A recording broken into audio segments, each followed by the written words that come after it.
Bueno, yo soy Jorge Bustos y os voy a explicar o tratar de hacer que entendáis bien en qué consiste esto de la robotización de procesos. Más o menos os ha comentado antes mi compañero Álvaro lo que iba a contar durante este evento. Entonces, en primer lugar, lo que voy a explicar es qué es la robotización. Después voy a hacer una comparativa con la automatización clásica, que es la que tendréis seguramente en muchos la tendréis implementada ya en vuestras empresas, seguramente la automatización clásica, con scripts, con tareas programadas y cosas por el estilo. Luego explicaré dentro de lo que es la robotización, qué es un robot. Comentaré también algo sobre la inteligencia artificial dentro de la robotización de procesos y después mi compañero Jerry os hará una demostración práctica. Tras la demostración práctica, seguramente comentemos unas cuantas cosas más respecto a la automatización y como veréis en principio, quitando la parte de la demostración, voy a hablar en genérico sin referirme a un producto concreto de robotización, sino que voy a hablar en general de lo que es la robotización. La robotización lo que nos va a permitir es realizar tareas repetitivas. Muchas veces en nuestro puesto de trabajo tenemos que hacer tareas que son simplemente la misma tarea todos los días, quizás pues entrar a una página web a obtener una información determinada e introducirla en otro sistema, a cruzar datos que provienen de un sistema con datos de otro sistema. Son tareas que todos los días son lo mismo, que nos requieren tiempo y que tampoco nos hacen pensar y que sería muy fácil pues crear algún tipo de proceso que sea capaz de reproducirlas por nosotros. Entonces podemos ahorrarnos el tiempo de hacer esa tarea rutinaria y repetitiva que no aporta nada y dedicar nuestro tiempo a hacer cosas más interesantes. Por ejemplo, nos podemos poner a buscar al buscaminas en lo que el ordenador hace nuestro trabajo.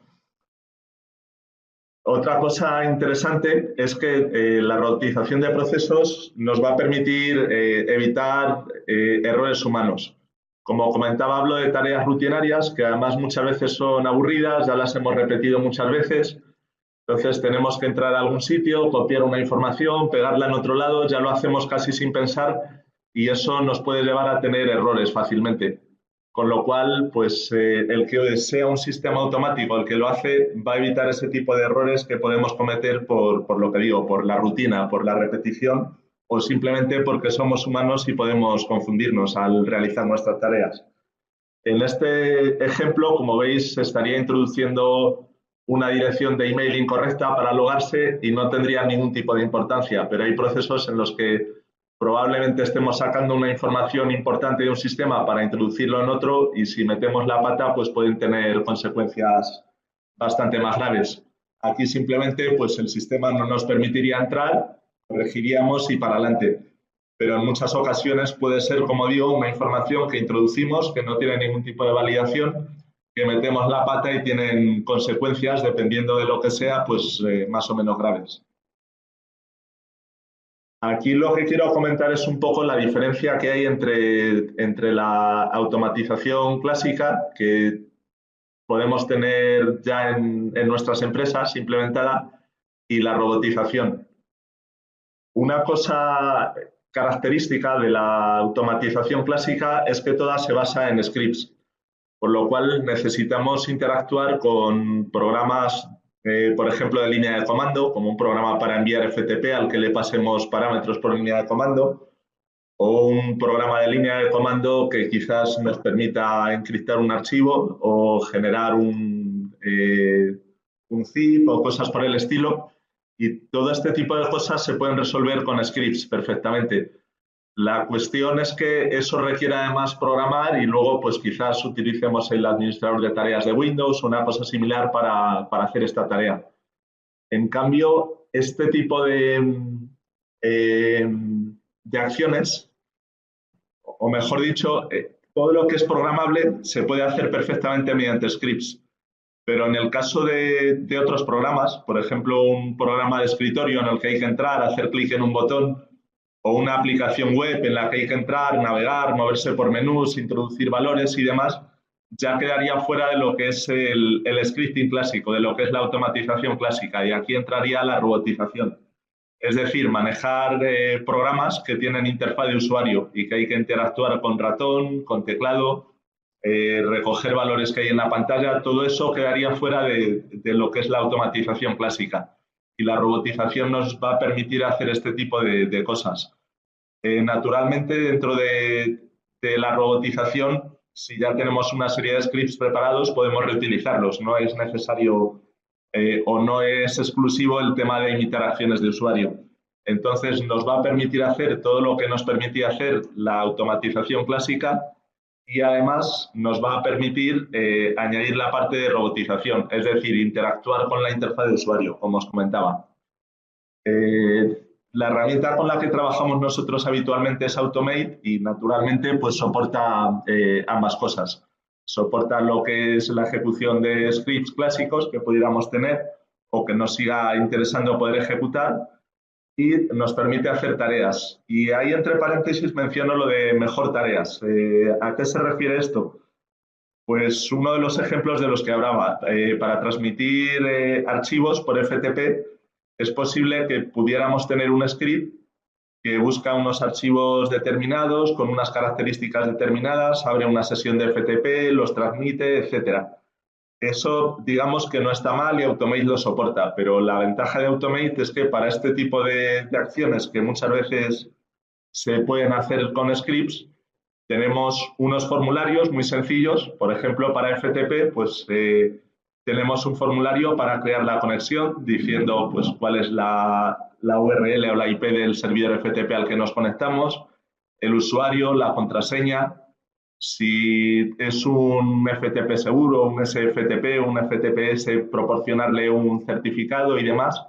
Y todo esto lo hacemos en una interfaz muy sencilla, en un formulario que vamos rellenando.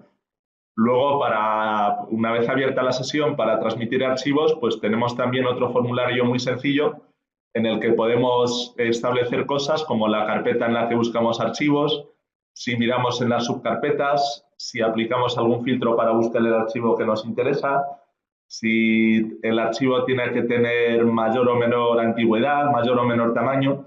Y como digo, todo esto lo hacemos a través de formularios muy sencillos que cualquier usuario normal y corriente puede rellenar. No necesitamos entrar a un lenguaje de scripting a empezar a hacer virguerías para conseguir eso. Con lo cual, hay soporte para scripts, pero muchísimas de las tareas habituales también se soportan, como digo, en formularios para manejarlas de una manera infinitamente más sencilla. Una cosa o un concepto es lo que sería el robot, que en el caso de Automate se llama el agente. Bueno, el robot sería simplemente un programa que hay que instalar en la máquina donde están las aplicaciones que queremos manejar y ese programa lo que va a hacer es realizar las acciones que haría un usuario. Es decir, puede hacerse cargo de mover el ratón, de ver lo que hay en la pantalla y de teclear lo que sea necesario. Eso lo que va a permitir, como decía antes, es manejar cualquier tipo de aplicación, aunque sea una aplicación de escritorio o una aplicación web o cualquier cosa que podáis imaginar, incluso pues interactuar con los menús del sistema operativo, lo que queráis. Básicamente cualquier cosa que puede hacer un usuario la va a poder hacer este robot. Una de las preguntas típicas es si alguien puede trabajar a la vez que hay un robot trabajando dentro de un ordenador. Y la respuesta es que no, porque sería como si hay una persona trabajando y haciendo acciones sobre un ordenador y yo quiero ponerme en el mismo ordenador. Entonces no tenemos dos teclados, no tenemos dos ratones, no tenemos dos pantallas, con lo cual no podemos superponer las tareas. Obviamente, si son tareas de segundo plano, una tarea tipo pues, enviar o recibir FTP, como la que comentaba, sí que podría estar esa tarea de segundo plano y una persona o un agente, un robot, trabajando simultáneamente. En eso no habría ningún problema. Entonces, básicamente la historia es que si nuestra robotización necesita interactuar con la interfaz de usuario, no va a poder haber dos robots a la vez ni un robot con una persona. En ese momento la máquina hay que dejársela a ese robot. Por otro lado, tampoco es necesario que sea una máquina física, puede ser perfectamente una máquina virtualizada que se hace con bastante frecuencia. Otra cosa a tener en cuenta es que en esa máquina donde se instala el robot, naturalmente tienen que estar instaladas las aplicaciones que vaya a necesitar el robot para interactuar. Si necesitamos interactuar con una aplicación de escritorio, pues tiene que estar instalada en esa máquina donde esté el robot. Si vamos a interactuar con una aplicación web, pues necesitaremos un navegador instalado. Con lo cual sería pues replicar un poco el entorno en el que trabajaría el usuario para poder desplegar ahí nuestro robot. Por otro lado, lo normal es que el robot pueda ir mucho más rápido que la persona que estaría realizando el mismo tipo de tarea. Porque una persona, por ejemplo, para buscar un botón dentro de una aplicación de escritorio o un cuadro de texto, situarse en él y teclear algo, pues tiene que estar mirando y tarda un poquito de tiempo. Y el robot generalmente va a ser mucho más rápido. De todos modos, aquí también me gusta comentar que al final la cuestión de velocidad tampoco es la que más nos importe en el 99% de los casos, porque simplemente lo que vamos a hacer es descargar a una persona que tenía que hacer una tarea repetitiva y rutinaria y de bajo valor para que no la haga y pueda estar haciendo otra cosa. Y mientras el robot estará haciendo esa tarea. Y si el robot tarda lo mismo que la persona o un poco más o un poco menos, pues nos da exactamente igual, porque el objetivo es liberar a la persona de tener que hacer esa acción. Y al final, vaya a la velocidad que vaya el robot, pues la persona se ha liberado de hacer eso, que es el objetivo principal de la robotización. Hay un tema que hoy día está muy de moda, lo de hablar de igual que se habla mucho de Big Data, se habla mucho de la inteligencia artificial. Y entonces, en el tema de la automatización, hay productos que en plan comercial dicen que tienen inteligencia artificial. Pero claro, esto puede ser muy engañoso, porque al final inteligencia artificial es algo muy, muy, muy amplio. Hay muchos tipos de algoritmos para realizar distintos tipos de acciones, para tomar distintos tipos de decisiones. Y realmente la cuestión es, ¿tiene la herramienta que me voy a comprar o la que dicen que tiene inteligencia artificial un algoritmo o algún tipo de ayuda que realmente me vaya a valer para mis proyectos? Quizás sí, quizás no. Si lo tiene, maravilloso. Si no lo tiene, pues realmente tampoco hay mucho problema. Porque existen servicios en la nube con montones de algoritmos de inteligencia artificial. Y normalmente van expuestos, pues, por ejemplo, con servicios web y utilizando Automate podemos perfectamente atacar a un servicio web que tenga un algoritmo que a nosotros nos interese.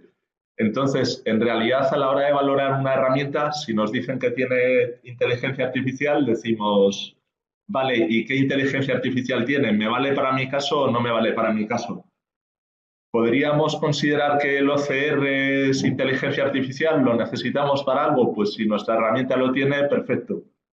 Para mí no llega al nivel de inteligencia artificial, pero bueno, si mi herramienta lo ofrece, como el caso de Automate, y en algún momento necesito procesar algún texto, pues me viene muy bien. Pero si hay cualquier otro algoritmo que a mí no me sirve para nada, pues me da igual que mi herramienta tenga esto. En cuanto a lo que os comentaba de algoritmos en la nube, hay, por ejemplo, un sitio que se llama Algoritmia, que lo que hace es vender algoritmos de distintos tipos. Ahí a la derecha veis que hay algoritmos de análisis de texto, de machine learning, de visión por ordenador, de deep learning. Hay, pues, por ejemplo, ahí está una descripción de lo que son los algoritmos de análisis de texto, que lo que nos permiten es ahí suena un poco extraño traducirlo literalmente, lo de analizar los sentimientos de un texto. Esto podría tener un poquito que ver con observar, por ejemplo, una red social y ver reacciones a algo que hemos publicado de una manera automatizada. Esto, para automatizarlo, prácticamente seguro que ninguna herramienta de automatización lo tiene, pero sí que podemos integrar un algoritmo de este estilo. Y hay otro algoritmo que me llamó mucho la atención, que es un algoritmo que colorea fotos. Es el que veis ahí de ejemplo. Si resulta que tenemos precisamente que hacer un proyecto en el que entra esta parte, seguramente ninguna herramienta de automatización va a tener este algoritmo. Y este algoritmo nos lo venden en este sitio, en Algorithmia, y perfectamente podemos montar todo el resto del proceso, el que busca las imágenes donde sea o lo que corresponda, pasar a través de este algoritmo, generar la imagen en color, descargarla y hacer lo que corresponda con ella. Entonces, al final, la conclusión es que, aunque la herramienta no tenga inteligencia artificial, si tenemos necesidad y tenemos algún servicio de este estilo o cualquier otro, o una aplicación en nuestro ordenador o lo que sea que tiene esos algoritmos, pues perfectamente los integramos dentro de nuestros procesos automáticos y ya tenemos inteligencia artificial. Ahí ya os digo, era un poquito el tema de decir, vale, últimamente es la moda comercial de hablar que si esta herramienta tiene inteligencia artificial o no. Y aquí tenéis unos criterios un poquito más cabales para poder decidir si es interesante o no una herramienta por tener o no tener inteligencia artificial. Como primera demostración, vamos a hacer una demostración sencillita, que es manejar una aplicación web. Ahora os cuento un poquito más en detalle, pero aquí intervienen una serie de cosas que son muy habituales cuando hacemos automatizaciones. Muchos procesos requieren introducción de datos y a lo mejor pues tengo que jugar con una serie de datos para introducirlos dentro de una aplicación web o de una aplicación escritorio para que haga determinadas acciones. Para simplificar la vida a los usuarios, lo más sencillo normalmente es darles algo así como un Excel, que es algo que conocen muy bien, y este Excel pues, puede tener una serie de columnas de los valores que van a ser de entrada. Entonces, cuando yo tengo que hacer una tarea determinada, simplemente relleno un Excel con los valores de entrada, con una o varias líneas, dependiendo de cuántas veces haya que repetir la acción, y ya con eso he dejado al robot preparado para que tenga los datos de entrada o los datos necesarios para ejecutar este proceso. Con lo cual, pues para el usuario es muy sencillo manejar un Excel y luego entraría, que en la demostración nos lo comentarán luego, y más adelante yo hablaré también de ello, lo que serían los triggers, los disparadores de las acciones. Y una posibilidad, por ejemplo, que utilizamos mucho es tener una carpeta monitorizada. Entonces, un usuario puede coger, rellenar un Excel con datos de entrada para ejecución de procesos y una vez relleno, copiarlo a una carpeta que está monitorizada y automáticamente el sistema detecta que hay un Excel y lanza la acción. Aquí quería hacer una comparación también entre la automatización clásica y la robotización. En automatización clásica podríamos llegar a hacer lo que vais a ver en la demo, que ahora la explico un poquito más, pero sería algo complicado porque habría que utilizar algún programa que obtenga las páginas web y analice el HTML y extraiga desde el HTML lo que interesa, o si hay un formulario, pues simule de alguna manera la construcción de ese formulario y lo envíe. O sea, es algo muy complicado que necesitamos un programador para ello, y además muy delicado porque cualquier cambio en la estructura de la página pues probablemente pueda romper esta automatización. En cambio, cuando entramos en robotización, lo que vamos a simular es exactamente lo que haría el usuario. O sea, hacer una serie de clics, navegar por determinadas páginas, buscar información, copiarla. Y bueno, como he comentado el Excel como entrada, pero también es muy típico el utilizar el Excel como salida de un proceso, aunque solo sea a nivel informativo. Y bueno, nosotros habitualmente lo utilizamos también como control. Es decir, si tenemos que entrar a una aplicación web, a un menú determinado en el que hay una lista de elementos con los que tenemos que trabajar, pues nuestro proceso automático puede entrar y ir a ese lugar y ir procesando cada elemento. Y normalmente, para dejar una especie de log y algo útil para el usuario, lo que hacemos es ir rellenando un Excel diciendo, pues hemos procesado este elemento con este resultado, o ha habido error o no lo ha habido, de tal manera que luego el usuario tiene un sitio muy fácil y que maneja muy bien para ver lo que ha pasado, que es un Excel. Y otra cosa que vuelvo a resaltar, aunque antes la había comentado, si tenemos una aplicación de escritorio, normalmente con automatización clásica, es decir, con scripts, no podemos interactuar con ella de ninguna manera. Y aquí, bueno, no sé si tenemos una demostración en este momento, no sé si está disponible, pero bueno, sería similar a lo que sucede sobre la aplicación web. El poder interactuar con una aplicación de escritorio buscando los distintos controles, buscando listas desplegables para elegir valores en ellos, botones para hacer clics, cuadros de texto para rellenarlos y todo ese tipo de cosas. Con automatización clásicas, con scripts, jamás vamos a poder hacerlo, mientras que con los robots sí que podemos. Y ahora, no sé si quieres, Jerry, que explique un poquito la demostración, o ya directamente la haces, explicas lo que haría el usuario y muestras cómo lo va a hacer. Coge el control de la pantalla.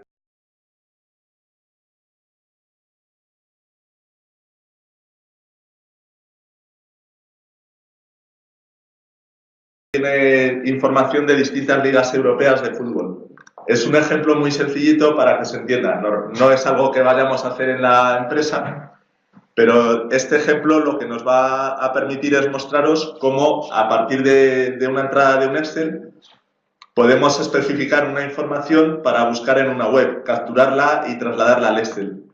Ahora, pues directamente, yo creo que os puede enseñar ya Jerry el contenido del Excel. Y la idea es que lo que tendríamos que hacer nosotros de navegar por esta página, pinchar un enlace para entrar en una liga determinada, buscar pues la posición en la que quede un equipo, copiar el nombre del equipo, pasarlo al Excel, etcétera.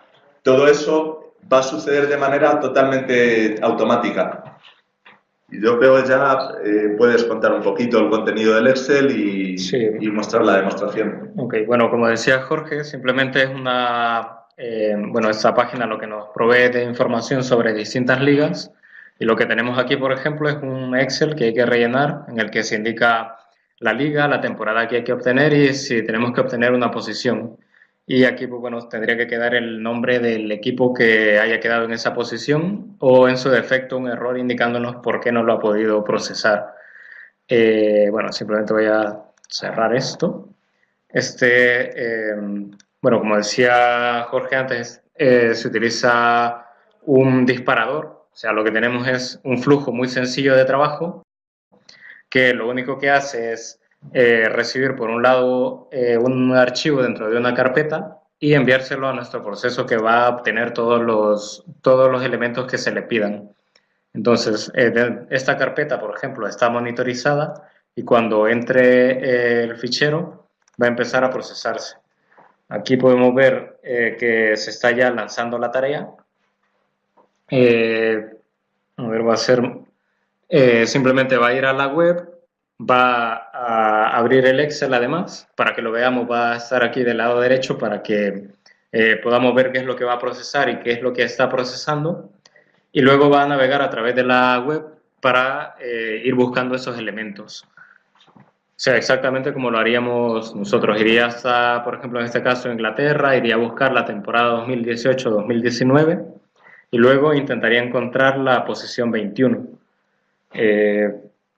Vamos a ver si... Sí, aquí en la demostración, pues por un lado el Excel está visible, que normalmente no necesitaríamos que estuviera visible, y por otro lado está intencionadamente ralentizada para que podáis ver algo, porque si la dejamos a la velocidad a la que trabaja normalmente el robot, pues si la página web responde rápido, que esta página web sí suele ir bastante rápida, pues casi no nos da tiempo a ver lo que está sucediendo. Pero aquí lo que veis es que ahora mismo, sin hacer nosotros nada, el robot está tomando la información de entrada al Excel, está navegando por la página, obteniendo el valor que queríamos y trasladándolo al Excel. De tal manera que cualquier tarea que podáis imaginar de vuestros puestos de trabajo, que son de este estilo, que son sencillas, que son rutinarias, que lo que hacen es robar tiempo y no aportar nada, pues la idea es que podéis utilizar esta tecnología para libraros de esas tareas. Vais a evitar cometer errores, porque es fácil que yo me ponga a navegar por esta web y haga clic sobre la temporada que no es, o coja la posición que no es, o cualquier tipo de problema de ese estilo. En cambio, mediante la robotización tenemos una garantía de que todo va a ir correcto. Y si hay algún error porque el dato de entrada es incoherente o cualquier tema parecido, pues también va a poder quedar registrado. En este Excel de ejemplo podría ser el error que se ha producido. No sé si en este caso Jerry metió intencionadamente algún dato erróneo para que aparezca ahí, o quizás sean todos buenos, no sé cómo habrá quedado. Sí, no, tiene un par de errores, o sea, por ejemplo, en la posición 21, no sé si se verá bien en la pantalla. O sea, en Inglaterra, en la Liga, en la Premier League, solamente hay 20 equipos, con lo cual la 21 no podría encontrarla. Y la Liga de Andorra, pues no está en esa base de datos, con lo cual tampoco va a encontrarla. Pero en cambio, no sé si vamos a poner un pequeño zoom por acá. Vamos a ampliarlo. Ok, pero en cambio, por ejemplo, la de España del 2017-2018 sí que me ha devuelto a Valencia, que quedó en ese lugar, y en Inglaterra en la 2013-2014 encontró al Newcastle, que estará por ahí también. A ver, o sea, podríamos entrar nosotros manualmente para comprobar que efectivamente el décimo equipo era el Newcastle y bueno, que la información es buena y que es correcta y que ha logrado llegar hasta ella. Sí, ahora voy a... Sí.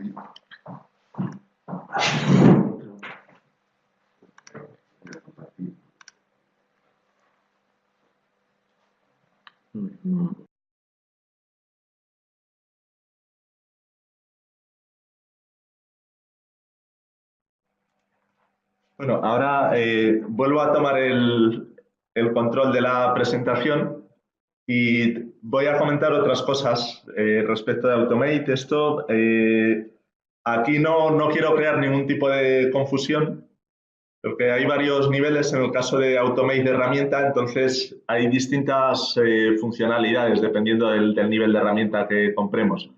Hay una herramienta instalada en una sola máquina, o vamos, uno de los niveles de Automate, por así decirlo, y hay otros mucho más grandes que tienen una parte de servidor y una parte de robots y demás, todo separado. Entonces, podemos llegar a tener desde una instalación pequeñita que está en un solo ordenador hasta una instalación muy grande, como veis en la parte de abajo, con una arquitectura de alta disponibilidad o de balanceo. O sea, podemos llegar desde el nivel más bajito y más sencillito hasta el nivel más sofisticado y más alto.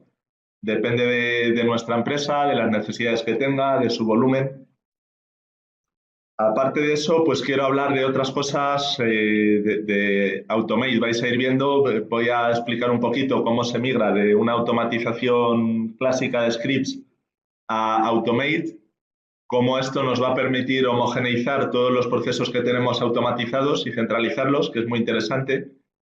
También comentaremos un poquito los tipos de triggers, de disparadores de acciones que tenemos disponibles. Comentaré también lo que es un flujo, que en la versión más básica de Automate no está, pero en las siguientes versiones sí. Luego, una cosa que es bastante necesaria, sobre todo si son procesos largos y pesados, que es tener, aparte de un buen control de errores, el poder reiniciar a partir del punto en el que la tarea se suspendió o se interrumpió por el problema que hubiera. Comentaré también la posibilidad de trabajar con registros de lo que se ha ejecutado y con notificaciones para, por ejemplo, cuando un usuario copia un Excel a una carpeta para que se ejecute una acción, poder recibir al final un email de notificación con el resultado. Y finalmente comentaré un poquito la arquitectura más grande a la que se puede llegar con Automate. Si da tiempo, quizás, bueno, hay varias cosas adicionales que podemos contar y también tenemos una demostración adicional que en la parte de flujos comentaré algo al respecto. Dependiendo de cómo vayamos de tiempo, pues entraremos más o menos en ellas. Entonces, sin entretenerme más, pues en primer lugar quiero hablar de la parte de migración Automate, que es un caso muy clásico que atendemos en clientes.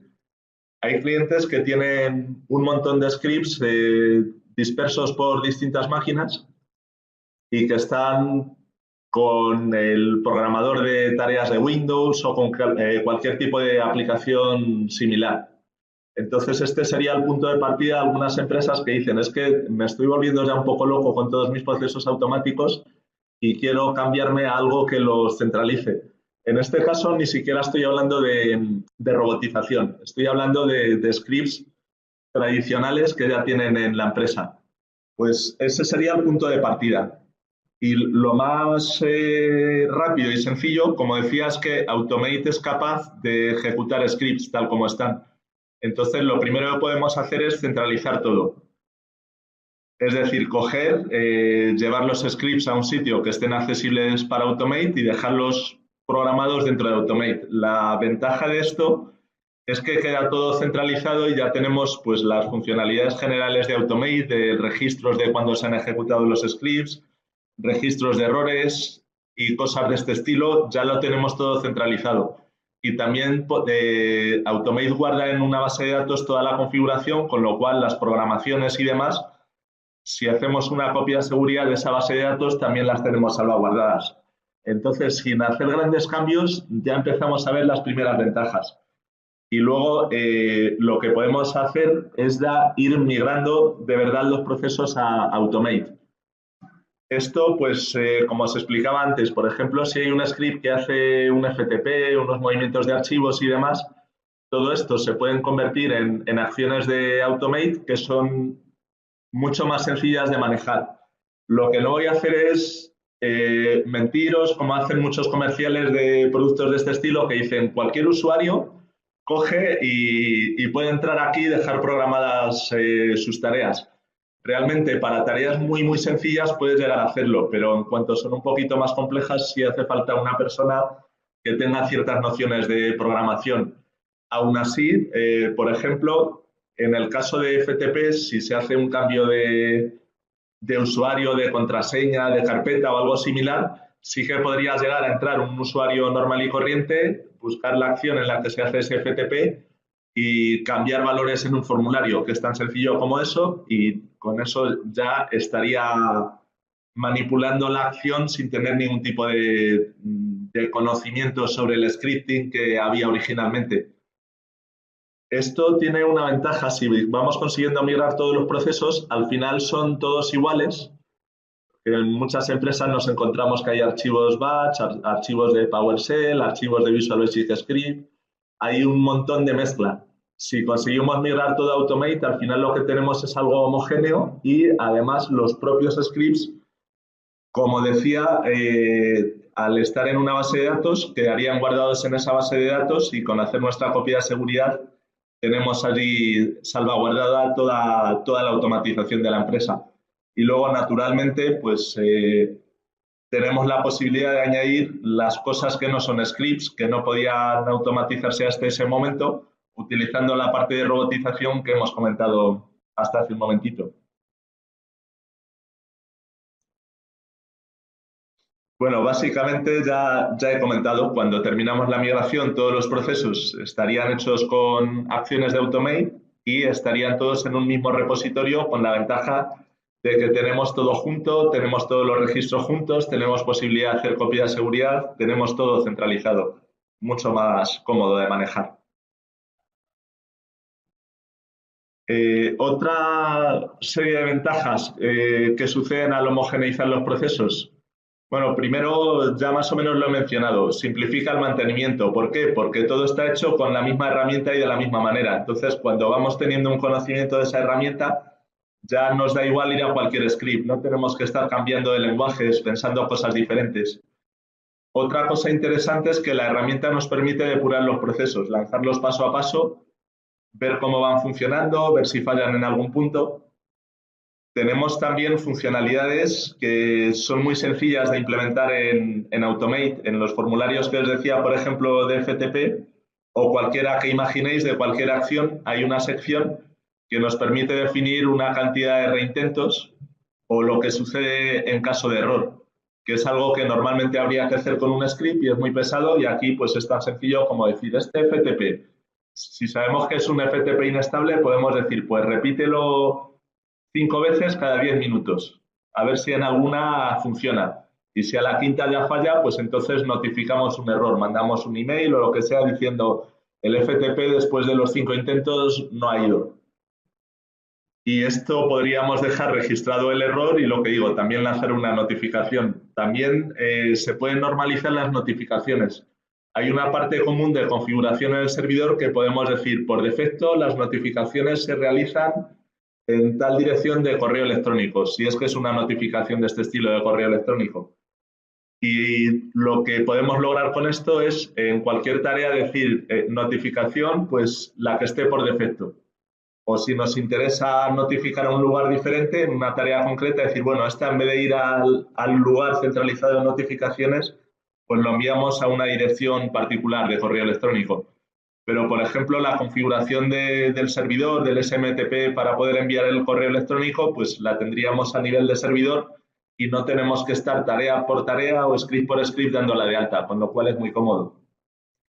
Llamo a autodocumentación a que luego os mostrará Jerry una tarea y veréis que cuando estamos editando la tarea prácticamente se puede leer, aunque sea en inglés, lo que hace cada paso de una manera bastante sencilla. Entonces, comparado con un script que hay que leer y entender lo que pasa, aquí estamos leyendo algo en inglés, digamos, y ya estamos enterándonos de lo que hace cada una de las acciones.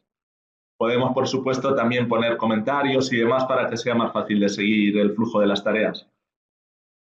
Otra cosa que podemos hacer también es centralizar los disparadores, que uno que os ha mostrado Jerry en la demostración era tener una carpeta monitorizada, pero tenemos también la posibilidad de tener un calendario y sobre ese calendario pues hacer programaciones y esas programaciones incluso podemos reutilizarlas entre distintas tareas.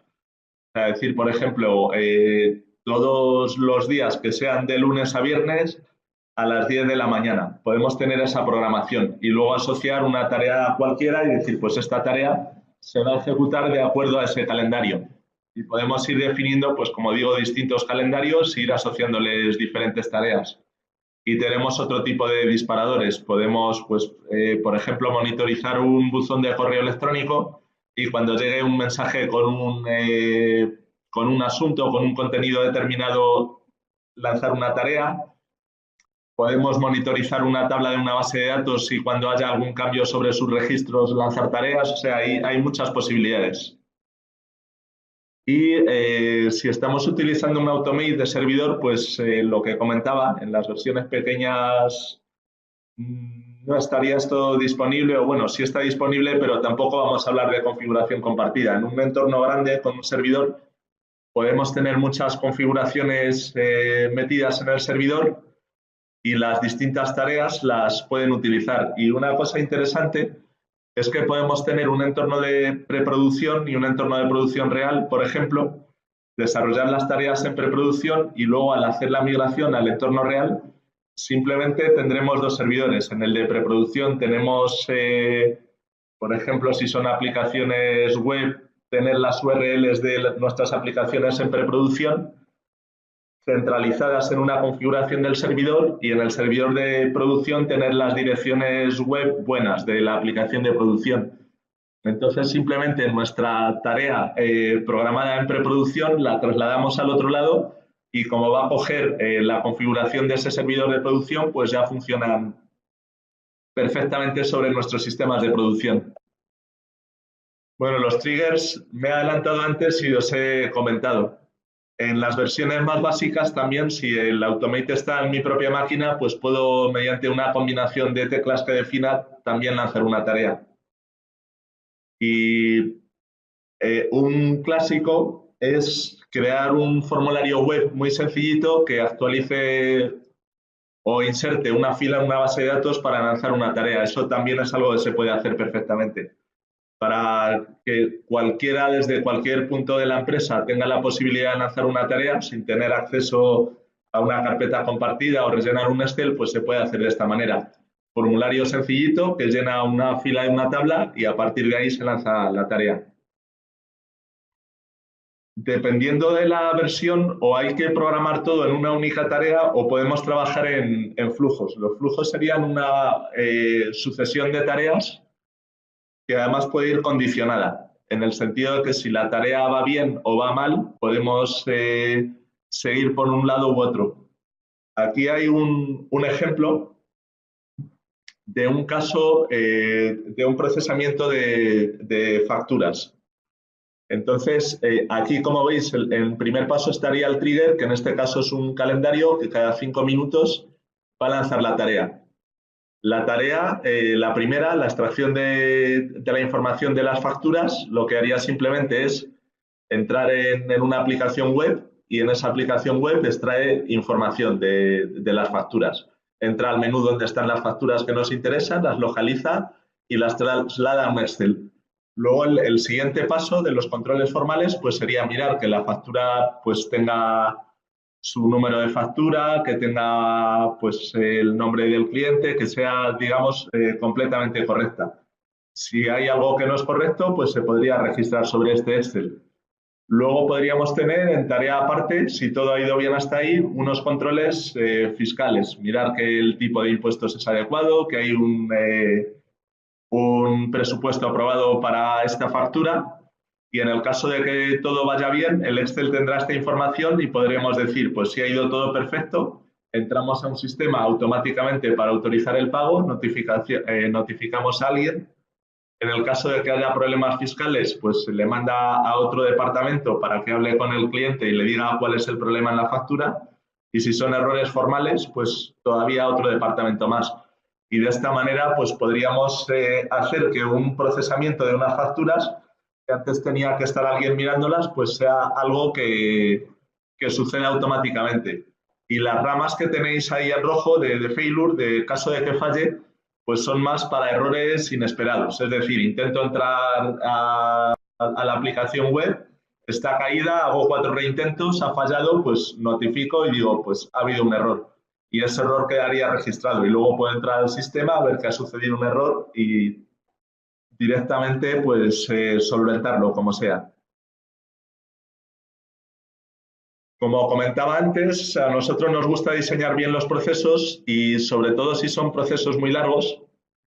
Si hay errores que son transitorios, pues siempre vamos a permitir reintentarlos. Y si ya el error es casi permanente, si son tareas muy largas que lleven mucho tiempo de ejecución, pues lo que procuramos hacer, generalmente utilizando un Excel, es ir registrando en qué paso, en qué momento de esa tarea estábamos para poder retomar la tarea, reiniciarla una vez solventados los problemas y que continúe desde donde quedó, ahorrándonos pues el realizar la tarea entera de nuevo. Las notificaciones, bueno, en primer lugar hay un registro en Automate que si hay algún tipo de error que no hemos controlado, pues nos va a permitir que quede registrado o bueno, si la acción va bien también va a quedar registrada. Pero aparte, por defecto, si se nos pasa el notificar en caso de error, también podemos poner una notificación por defecto y Automate lanzará esta notificación a donde digamos. Los errores los podemos controlar en cada tarea o podemos, bueno, incluso dentro de los pasos de las tareas o a nivel de una tarea completa o a nivel de flujo para ver lo que hacemos con cada uno de los errores, si se reintenta, se notifica o qué es lo que sucede. Y si hacemos tareas, pues podemos hacer notificaciones por email, podemos registrar las ejecuciones en una base de datos, por ejemplo, o podemos generar un Excel o un CSV con un resumen. Incluso es típico que en una ejecución de una tarea que tenemos un Excel con el registro de lo que ha sucedido, al final de esa tarea cojamos este Excel, lo adjuntemos en un correo y se lo mandemos al usuario que lanzó la tarea para que vea que la tarea finalizó y en qué estado finalizó. Bueno, esto lo había comentado ya, lo que es centralizar los procesos y en cuanto a arquitectura os lo voy a mostrar muy rápido, no quiero entretenerme mucho.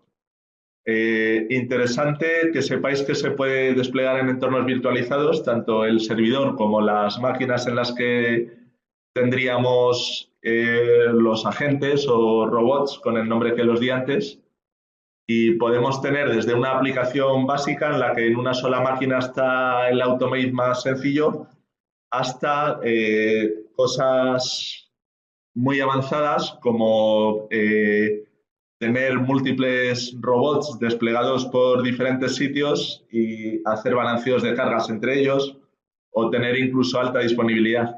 Aquí está un poco la estructura de una arquitectura grande de ese estilo.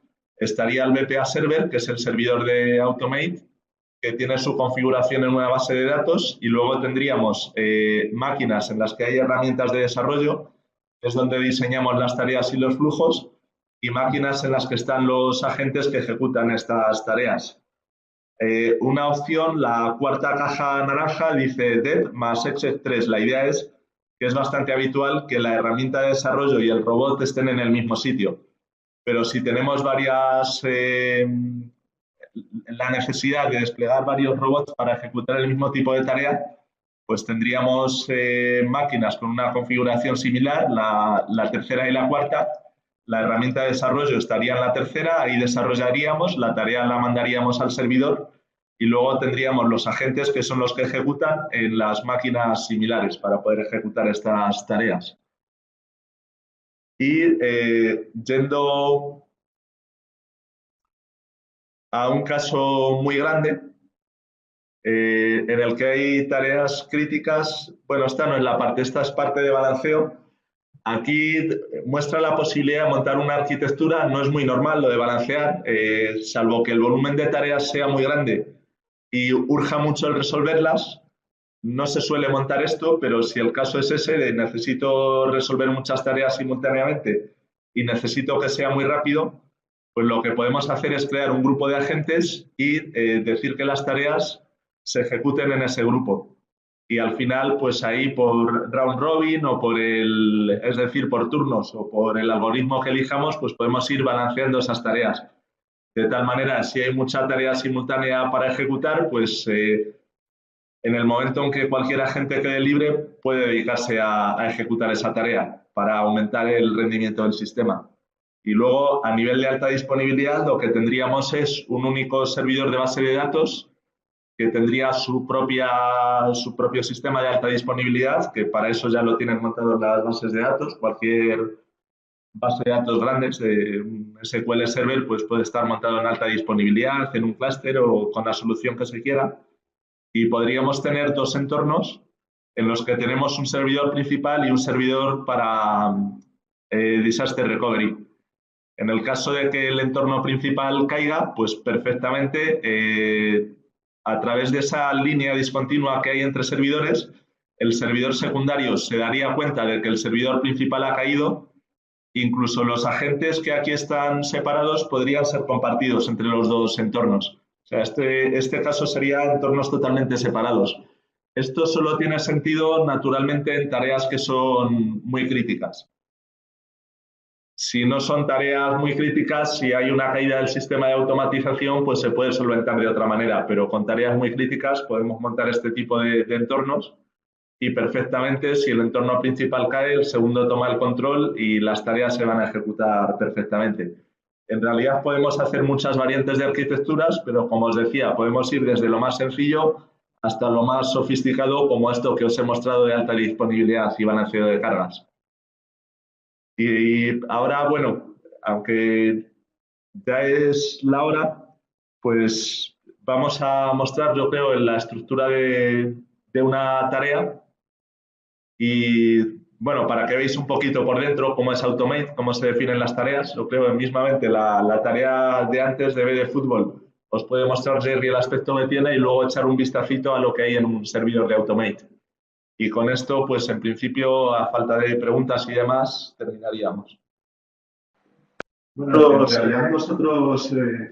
perdonad, que estábamos abriendo el micrófono. Digo que en realidad nosotros no tenemos prisas para las respuestas a preguntas que nos podéis hacer y demás, estamos disponibles. Vamos a mostrar pues un poquito, yo creo, cómo es una tarea para que veáis, no sé si tienes a mano la EB de fútbol.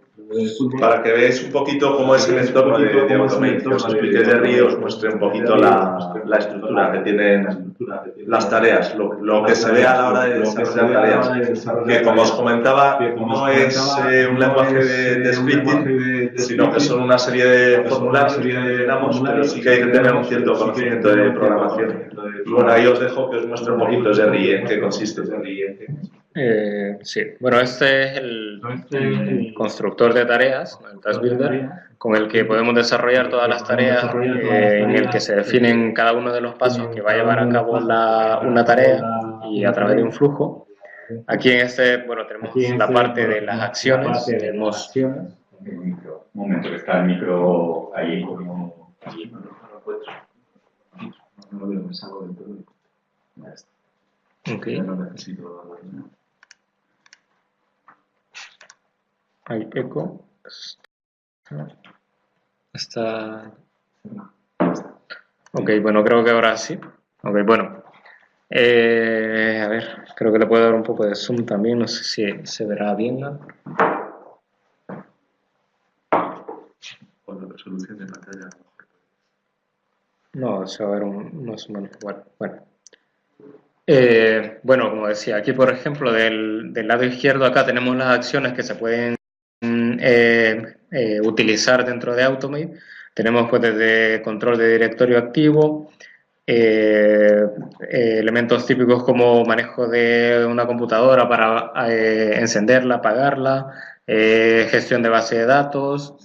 Tenemos también gestión de correo, gestión de un Excel, el file system también para copiar archivos, moverlos, el FTP, generar acciones de HTTP también.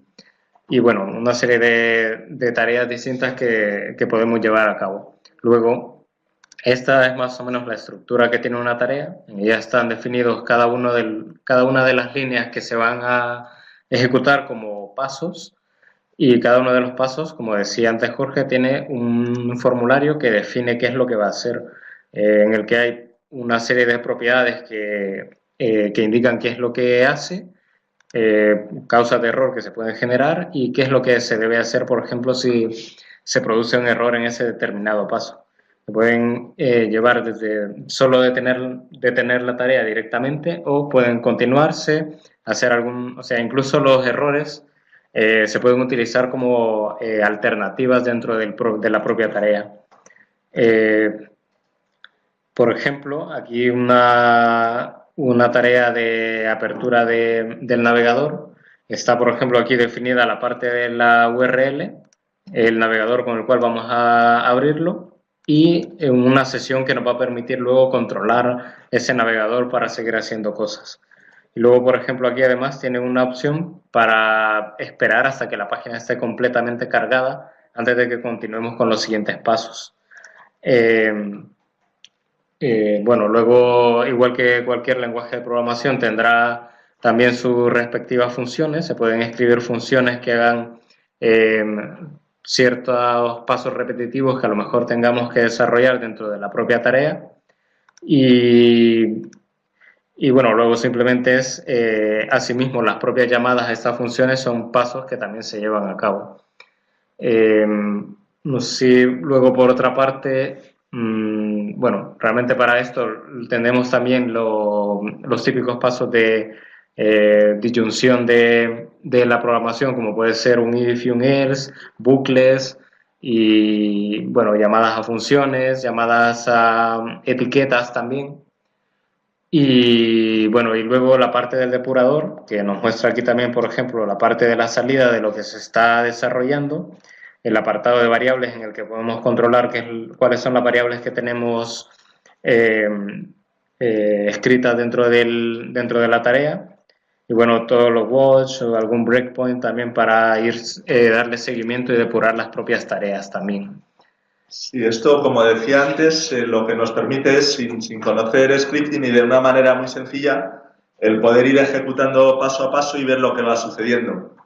Y como os decía Jerry, pues se pueden o poner un punto de interrupción o ir paso a paso, ver los valores que tienen las variables en un momento determinado. Y bueno, si un paso, por ejemplo, consiste en abrir un navegador en una URL y tomar esa sesión, pues al ejecutar el paso vamos a ver efectivamente que se abre el navegador, que entra en la URL correcta y si hay algún problema, pues que la URL estaba mal escrita o cualquier cosa, como estamos viendo el navegador, lo vamos a detectar fácilmente y solventarlo.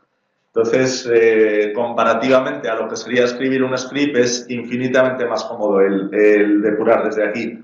Incluso podemos, pues, si tenemos ya nuestro navegador abierto o dejar nuestro navegador abierto en un punto determinado y empezar a ejecutar desde un paso concreto que tiene que hacer algo a esa altura para ir depurando ese trocito concreto de nuestra tarea, e ir completándola e ir arreglándola.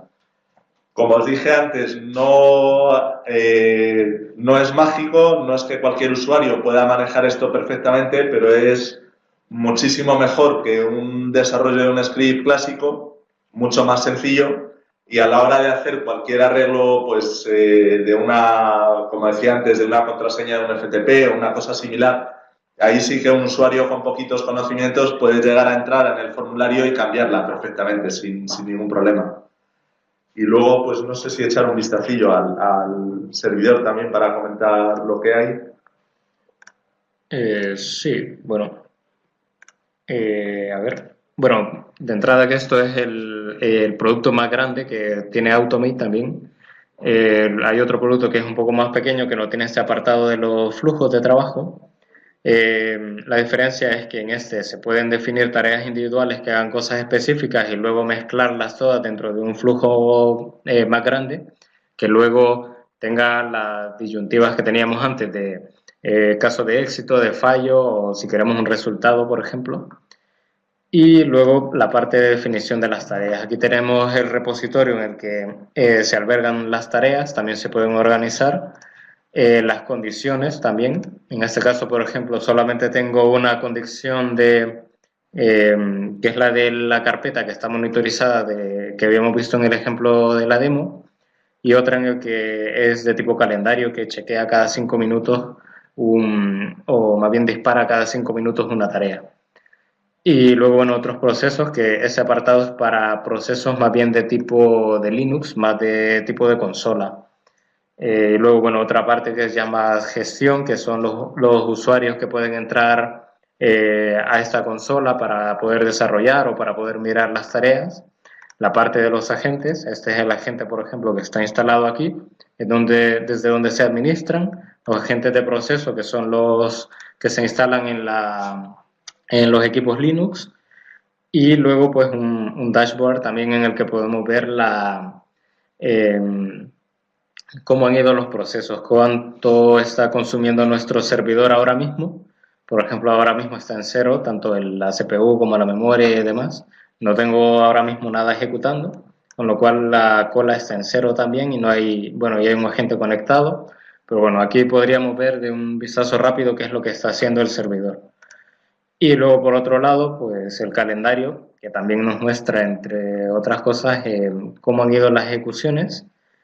No sé si tengo de hoy por aquí. Que por ejemplo las ejecuciones que habíamos realizado antes nos dice qué ha pasado también, si ha fallado. Por ejemplo, no sé si habrá una por aquí que haya fallado. Esta, por ejemplo, ha fallado y bueno, y dice un poco ahí qué es lo que ha ido pasando también con las tareas que se hayan ido lanzando durante el día, o vamos en la semana, en el mes, o en cualquier tipo de escala de tiempo que haya. Y luego una área de reportes que nos permite ver también cómo han ido las tareas, cómo se han ido ejecutando, en caso de que hayan fallado, por qué han fallado, o al menos una idea de por qué han ido fallando. Eventos de auditoría también relacionados con los usuarios, quién ha entrado, quién se ha conectado, quién ha lanzado una tarea o qué agente la ha lanzado. O sea, todo ese tipo de información se alberga dentro de estos reportes. Y bueno, y luego, no sé, para finalizar, bueno, una parte de las opciones que es donde se configura pues todo lo de login, la base de datos, a quién se va a notificar por correo, si queremos generar una gestión de los logs, si queremos definir constantes o qué tipo de servidor estamos utilizando, todas las cosas que se vayan a utilizar o las configuraciones que se vayan a compartir entre todas las tareas también. Si querías compartir algo. Comentamos algunos de los casos. Sí, yo creo que sí. Espera un momentito. No sé qué tal me oís No ahora. sé qué tal me oís ahora. Soy Álvaro Ríos otra vez. No sé si se me está escuchando. No, ahora. Hola, soy Álvaro Ríos otra vez. No sé si me escucháis bien. Sí, se escucha bien. Nada, simplemente nos hemos pasado 16 minutos de la hora prevista, pero sí que os quería... Bueno, Jorge ha contado un poco arquitecturas y se ha puesto en los casos más complicados, pero bueno, comentaros pues casos prácticos que hemos hecho con clientes. La verdad que en muchos clientes hemos empezado con automatizaciones básicas y luego han ido viendo la fuerza o la posibilidad de Automate y hemos ido creciendo hacia los productos más superiores y haciendo pues automatizaciones cada vez más complicadas. Antes, bueno, Jerry y Jorge pues han comentado un poco los distintos productos que hay, no hay. Nosotros trabajamos con 3 versiones de Automate, que son Automate Profesional, Automate Premium y Automate Enterprise. Sí, pero bueno, comentaros que por ejemplo, en una gran empresa de infraestructuras, estamos trabajando con una versión de las más sencillas y están automatizando bastantes procesos. Por eso os comentaba que si necesitáis, ahora os voy a pasar otra vez con Jorge y Jerry para que os cuenten algunos de los casos de éxitos que hemos tenido, pues como os digo, ya con empresas de infraestructuras, con grandes compañías eléctricas, con empresas financieras de coches, con tasadoras, para que veáis un poco que es un producto que se puede emplear en cualquier tipo de sector, ¿no? Pero ahora os los paso otra vez. Pero lo que sí que os quería comentar es que si necesitáis información de los productos y de cómo se licencian, os he dejado antes en el chat mis datos, a.rios@ledit.com y los teléfonos. Podéis contactarme, escribirme un correo y os mando la info del licenciamiento. Os lo digo más que nada por no extendernos en el tiempo, porque ya llevamos 20 minutos de más. Yo no sé si Jorge y Jerry quieren comentar alguno de los casos prácticos que hemos tenido o... Sí, por ejemplo, os voy a comentar un caso, digamos, muy extremo en el sentido de que sin automatización directamente hubiera sido imposible el llevarlo a cabo. Bueno, en realidad son varios proyectos con herramientas similares, pero por centrarme en una concreta, hay una herramienta que se utiliza en ingeniería para determinar los tipos, o sea, los niveles de iluminación. Particularmente en una constructora lo necesitaban para los niveles de iluminación en carreteras.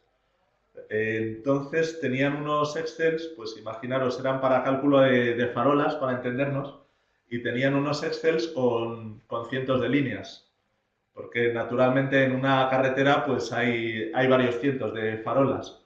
Entonces ahí tenían determinados, creo que eran cerca de 30 parámetros de cada farola respecto al nivel de iluminación que querían conseguir y luego pues la altura que tiene la farola, el tipo de luminaria, un montón de parámetros que tenían que entrar en una aplicación gratuita que hay de Philips que permite hacer ese tipo de cálculo.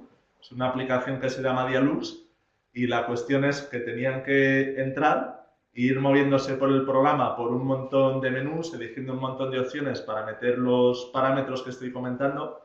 Cada farola generaba pues unos resultados y generaba unos informes en PDF.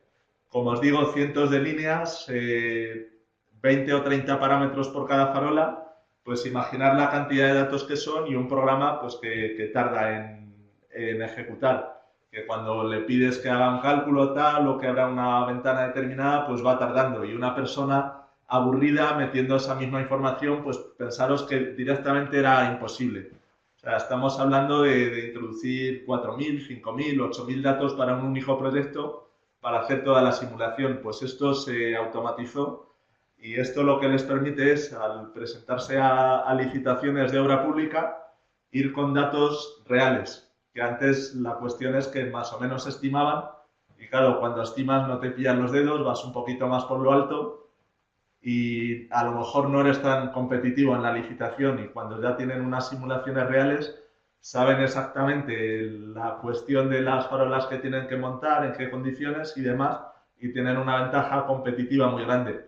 De hecho, incluso creo recordar que las simulaciones las hacían con varias variantes para quedarse la mejor.